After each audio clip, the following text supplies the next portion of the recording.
আসসালামু আলাইকুম। রুয়াল খানকে শুনছেন যুক্তরাষ্ট্রের নিউ ইয়র্ক থেকে। আজকে আমাদের এই অনুষ্ঠানে আমার সঙ্গে আছে ডক্টর এম হারুনুর রশিদ বাবু, একজন দৃষ্টি প্রতিবন্ধী মানুষ। কিন্তু একজন মানুষের মনের ইচ্ছা থাকলে, সদ ইচ্ছা থাকলে কত দূর পর্যন্ত যেতে পারে। আজকে এই গল্পটি আপনাদের সবাইকে অনুপ্রাণিত করবে ভালো কিছু করার জন্য। যারা খুবই টেনশনে আছেন যে আমার সব কিছু শেষ, আমি হয়তো জীবনে কিছু করতে পারলাম না, আমি নিশ্চিত করে বলতে পারি এই গল্প আপনাকে অনুপ্রাণিত করবে। সঙ্গে থাকেন। আসসালামু আলাইকুম। ওয়ালাইকুম আসসালাম। কেমন আছেন আপনি? আলহামদুলিল্লাহ, আমি ভালো আছি। আপনি কেমন আছেন? আলহামদুলিল্লাহ, আল্লাহ আমাকে অনেক ভালো রাখছে। আপনার নাম? আমি ডক্টর এম হারুনুর রশিদ বাবু, এক্সিকিউটিভ ডিরেক্টর, বাংলাদেশ প্রতিবন্ধী সহযোগিতা সংস্থা। আচ্ছা, তাহলে আমরা বুঝতে পারলাম যে আপনি দৃষ্টি প্রতিবন্ধী। জি, আমি completely blind. I am in deep dark, কিন্তু I can realise everything through my vision, through my introspection. আমি অন্তর্দৃষ্টি দিয়ে সবকিছু আমি উপলব্ধি করতে পারি। তো আপনার কি কি ডিগ্রি আছে যদি আমাদেরকে বলতেন? আমি মূলত ঢাকা বিশ্ববিদ্যালয় থেকে ফিলসফিতে অনার্স, বিএ অনার্স, মাস্টার্স করেছি। এরপরে আমি পিএইচডি করি। আমি জাপানে 2004-এ technical aids for persons with visual impairment Asia Oceanian শীর্ষক প্রশিক্ষণে আমি অংশগ্রহণ করি। সেখানে আমি প্রথম হই। এর বাইরে আমি বিভিন্ন দেশে ইন্টারন্যাশনাল কনফারেন্সে আমি পেপার প্রেজেন্ট করি, সেগুলোর সার্টিফিকেট রয়েছে। আমেরিকাতে যদি বলি, American foundation for the blind, সেখানকার সার্টিফিকেট রয়েছে আমার। আমি ইউকেতে royal national institute for the blind আমি ট্রেনিং করেছি, তার সেখানে রয়েছে। আমি American foundation for the blind বললাম। এর বাইরেও বিভিন্ন রকমের সার্টিফিকেট রয়েছে, কিন্তু আমার শিক্ষাগত যোগ্যতার জায়গায় যদি বলি, আমি অনার্স মাস্টার্স কমপ্লিট করেছি, আমি পিএইচডি করেছি। আলহামদুলিল্লাহ, সেটা ভালো লাগলো। তো আমরা এই পর্যায়ে আসবো। একটু আপনার ব্যক্তিগত পরিচয় যদি বলতেন। আপনার বাংলাদেশের বাড়ি কোথায়? আমার বাংলাদেশের বাড়ি মিরপুর শেওড়াপাড়াতে, ঢাকা মিরপুর শেওড়াপাড়াতে আমার বাড়ি। আচ্ছা, তো ওখানে আপনার জন্মস্থান? হ্যাঁ, আমার জন্মটাও শেওড়াপাড়াতেই। আচ্ছা, তো আপনার ছোটবেলার কথা যদি বলতেন, মানে আপনি কি জন্মগতভাবে ব্লাইন্ড হইলেন? আমি একেবারে জন্ম থেকে ব্লাইন্ড। আমার বাবা তখন পিআইএতে ছিলেন, তার পাকিস্তানি এয়ারলাইন্সে। আমার বাবার ইচ্ছা ছিল আমি বিমানে আমিও তার মতো করে একটা জব করবো আর কি, ভালো কিছু করবো। এটা আপনার জন্মের আগের তার ইচ্ছা? তার জন্মের আগে তার ইচ্ছা। আচ্ছা। তো পরবর্তী পর্যায়ে আমি যখন জন্ম থেকে আমি ব্লাইন্ড হই, দৃষ্টি প্রতিবন্ধী হই। আপনি কখন বুঝলেন, মানে এই বুঝ শক্তিটা কখন আসলো যে আমি আসলে অন্য সাধারণ মানুষের মতো না? আসলে আমি যখন জন্মাই তখনই আমার বাবা মা বুঝতে পারেন, এবং বোঝার পরে ডক্টর মতিনের মাধ্যমে ট্রিটমেন্ট করায়। তো পরবর্তী পর্যায়ে গ্রাজুয়ালি বেশ কিছু ট্রিটমেন্ট করায়, কিন্তু এটা আর ভালো হয়নি। তো আমার বয়স যখন 18 বছর, এর পূর্বে আমার ভেতরে আসলে জ্ঞানের আলোটা ছিল না। তা আমি ক্লাস 1-এ ভর্তি হই। মানে কত বছর বয়সে ক্লাস 1-এ ভর্তি? আমি 18 বছর বয়সে আমি ক্লাস 1-এ ভর্তি হই। আমার শিক্ষক ছিলেন সৈয়দ কামানুল্লাহ হাশমি। উনি মূলত সাধারণত এত বয়সী ছেলেদেরকে কেউ স্কুলে ভর্তি করেন না। তো ভদ্রলোক আমাকে দেখেই উনি তার ভিতরে একটা কনভিন্সিং হলো যে এই ছেলে কিছু একটা করতে পারবে, এবং অনেকের বাধা সত্ত্বেও উনি আমাকে সরকারি অন্ধ বিদ্যালয়, যেটা আসাদ গেটে, সেখানে আমি ভর্তি হয়ে যথারীতি আমি আমার রেজাল্ট আমি ভালো করি, আমি পড়াশোনা করি।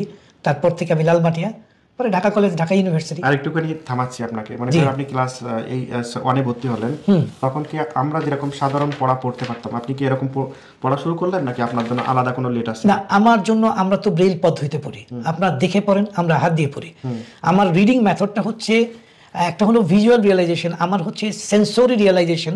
দ্যাট ইজ, আমি স্পর্শ অনুভূতির মাধ্যমেই আমি যখন টাচ করি, এটা আমার মেমোরিতে পেনিট্রেট করে। ওই স্যার কি আপনাকে এটা ব্যবস্থা করে দিল ব্রেইল লেটারের? এটা সরকারিভাবেই তখন ব্যবস্থা ছিল। আচ্ছা, আলহামদুলিল্লাহ। হ্যাঁ, স্যার এখানে আমাকে, তবে স্যার আমার এখানে অনুপ্রেরণার উৎস বলতে পারি। তারপরে আরো এক ভদ্রলোক ছিলেন, আজকে বলতে দ্বিধা নাই। আপনি সেটা বলবেন ভদ্রলোকের কথা। আপনি আমাকে থামাচ্ছি, কারণ কি সবার একটা শৈশবের স্মৃতি থাকে, বা আমরা মনে করেন খেলাধুলা করি, বিভিন্ন খেলা করি, ফুটবল অথবা হাডুডু থাকে না বিভিন্ন, সেই জায়গাটা আপনার কেমন ছিল?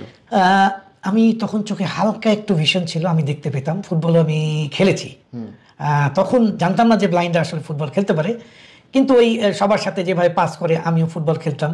আমি কবাডিটা খেলতাম খুব ভালোভাবে, মোটামুটি সবার সঙ্গে আমি খেলতে পারতাম। আমি খুব ভালো করতাম কবাডিতে, হাডুডু যে খেলাটা, সেখানে আমি ভালো করতাম। তো আলহামদুলিল্লাহ সেভাবে খেলেছি। কিন্তু যখন আমি আপনার স্কুলে ভর্তি হই, তখন আমরা জানতে পারি যে ব্লাইন্ডরা আপনার ফুটবলের ভেতরে একটা ঝুনঝুনির মতো একটা শব্দ হয়, ফুটবলটা আপনার চলে গেলে কিভাবে কোন জায়গায় যাচ্ছে এই শব্দের মাধ্যমে আমরা বুঝতে পারি কোথায় আসলে ফুটবলে সেখানে কি হচ্ছে। আচ্ছা, সেটা গেল। তো একজন ভদ্রলোকের নাম বলতে চাচ্ছিলেন যে আপনাকে খুব শৈশবে হেল্প করছে। না শৈশবে হেল্প বলতে আমি ওনার দ্বারা মোটিভেটেড, উনিও ব্লাইন্ড। ওনার নাম হচ্ছেন মিস্টার মনসুর আহমেদ চৌধুরী। হঠাৎ করে আমি প্রথমে আদৌ আমি পড়াশোনা করবো কিনা আই ওয়াজ কনফিউজিং। তো মনসুর আহমেদ চৌধুরীকে আমি দেখলাম, মিরাকলি ওই দিন আমার বাবাও আসছেন। তো উনি খুব চমৎকারভাবে ইংরেজিতে কথা বলতেছেন, কিন্তু উনি কমপ্লিটলি ব্লাইন্ড। উনি ইতিপূর্বে অনেক আগেই মাস্টার্স করে তখন আপনার বয়স কত এবং তার বয়স কত? তখন আমার বয়স হবে আপনার 18 এবং 18, তার বয়স হবে 40 কি 42 এরকম হবে। আচ্ছা। তো তখন যখন উনি ইংরেজিতে কথা বলার পরে আমি একটু কনভিন্সিং হলাম। আমি জিজ্ঞেস করলাম এই লোকটা কি ব্লাইন্ড? ওনার হাত ধরলাম, ভাইয়া আপনি কি দেখতে পান না? হ্যাঁ আমি দেখতে পাই না। তো পরে আমার বাবা আসলো, ওনার শুটেড বুটেড সেভাবে দেখলো। তখন আমার বাবার ভেতরে একটা আশার সঞ্চার হলো যে না, আমার ছেলে এই যদি এরকম পারে, তাকে আমি দেখেছি বিমানে বিভিন্ন জায়গায় গিয়েছে, আমার বাবা বাংলাদেশ বিমানে জব করতেন, তো আমার ছেলে পারবে। সেই থেকে আর কি আমার পড়াশোনার প্রতি যে মানে he is the source of my inspiration, my encouragement first. তো সেই থেকে আপনার পথ চলা, তারপর আপনি 18 বছর বয়সী ক্লাস 1-এ ভর্তি হলেন, তারপর কিভাবে সামনের দিকে? তারপরে আমি প্রাইমারি স্কুল পার করলাম, এরপরে লালমাটি স্কুল, পরে কলেজ, তারপরে ঢাকা ইউনিভার্সিটি। আমি যখন ঢাকা ইউনিভার্সিটি থেকে আসার পরে বান্ধবীরা ছিল, বন্ধুরা ছিল, সকলের সাথেই মোটামুটি জানেন যে 90 দশকে তখন ঢাকা ইউনিভার্সিটি সবাই কো এডুকেশন সিস্টেমে আমরা পড়াশোনা করতাম। তো সেই সময়টাতে কিছু বান্ধবীরা ছিল যারা খুব ক্লোজলি সহযোগিতা করতো। আমার কেউ আছে, ওরা কি মনে করেন ব্লাইন্ড ছিল? No all sided. আমার ডিপার্টমেন্টে ওই মুহূর্তে আমি একাই ব্লাইন্ড ছিলাম। তো তারপরে ওনারা আপনাকে হেল্প করতে? হ্যাঁ, আমাকে হেল্প করেছে। যখন দেখছে আমি ভালো আবৃত্তি করতে পারি, আমি তাদের সাথে ছায়ানটে যেতাম, বিভিন্ন জায়গায় যেতাম আমি, তো ভালো কবিতা আবৃত্তি করতে পারি, কিছুটা গানও গাইতে পারতাম সেই সময়। পরে আর চর্চা করিনি।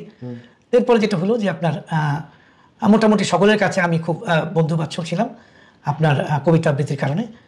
তো আমার পড়াশোনাটা ভালোভাবেই কাটে আলহামদুলিল্লাহ। আমি 98-এ মাস্টার্স কমপ্লিট করি ঢাকা ইউনিভার্সিটি। তো আমাদেরও যদি সৌভাগ্য হয়, আমরা কিন্তু দর্শক মন্ডলী শেষের দিকে একটা কবিতা শোনার চেষ্টা করবো। আমি জানি না আপনাদের শোনাইতে পারবো কিনা, কিন্তু আমি এই মুহূর্তে আপনার 4 লাইন বা 6 লাইন কোনো কবিতা মনে পড়ছে?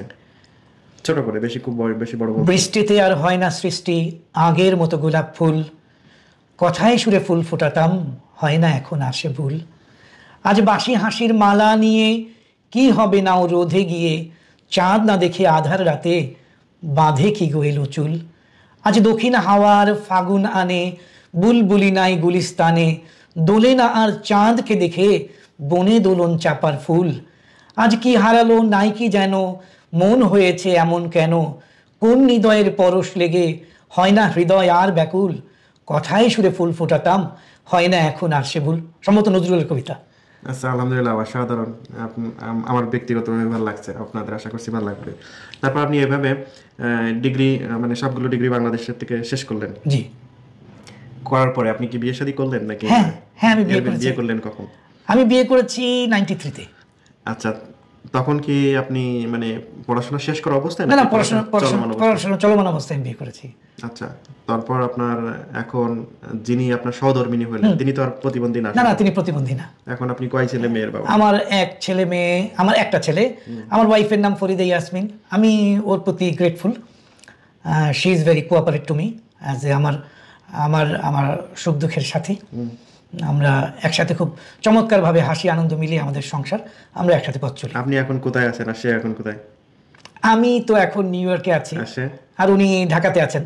আচ্ছা, আমার সন্তানের টেক কেয়ার করতেছেন। ভাই ঘুরতে আসছে, আর এই ফাঁকে আমি একটু দূরে ফেলাইছি, কারণ এরকম মানুষের সঙ্গে কথা বললে কার না ভালো লাগবে, বুঝতেই পারতেছেন।